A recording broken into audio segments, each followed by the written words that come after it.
திருநெல்வேலி மண்டல தீயணைப்பு துணை இயக்குநர் சரவணபாபு.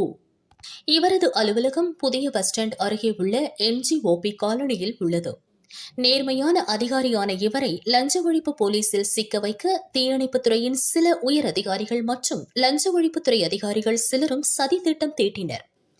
திட்டத்தின்படி கடந்த நவம்பர் 17ஆம் தேதி நள்ளிரவில் ஒரு மர்ம நபர் சரவணபாபு அலுவலகத்திற்குள் நுழைந்து 6 கவர்களில் 2,50,000 ரூபாயை வைத்து சென்றார். மறுநாள் லஞ்ச ஒழிப்பு போலீசார் திடீர் சோதனை நடத்தி கணக்கில் காட்டாத பணம் என கூறி அந்த தொகையை பறிமுதல் செய்து சரவணபாபு மீது வழக்கு பதிவு செய்தனர்.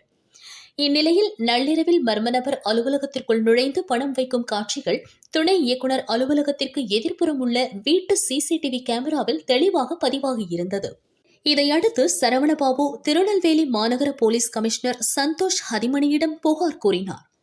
மாநகர துணை கமிஷனர் வினோத் சாந்தாராம் தலைமையில் 4 சிறப்பு தனிப்படைகள் அமைக்கப்பட்டு தீவிர விசாரணை நடைபெற்றது. தீயணைப்புத் துறையில் நேர்மையான அதிகாரிகளை லஞ்ச ஒழிப்பு போலீசில் சிக்க வைக்கும் முயற்சியில் ஈடுபட்டது விசாரணையில் வெளிவந்தது. துணை இயக்குநர் சரவணபாபு அலுவலகத்தில் பணம் வைத்த நபர் திருநெல்வேலி மேலப்பாளையத்தை சேர்ந்த விஜய் என தெரியவந்தது. இவர் மீது சில வழக்குகள் உள்ளன. 2 வீலர், கார் பைனான்ஸ் செலுத்தாதவர்களிடம் வாகனங்களை பறிமுதல் செய்யும் தொழில் செய்கிறார்.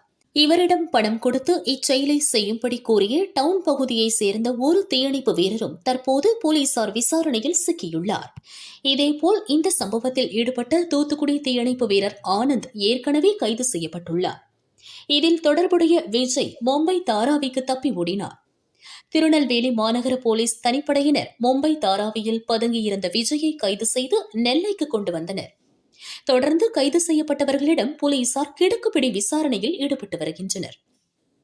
அவர்களிடமிருந்து கிடைக்கும் தகவல்களின் அடிப்படையில் மேலும் சில தீயணைப்பு உயர் அதிகாரிகள் மற்றும் லஞ்ச ஒழிப்புத்துறை அதிகாரிகள் சிக்கக்கூடும் என விசாரணை அதிகாரிகள் தெரிவித்தனர்.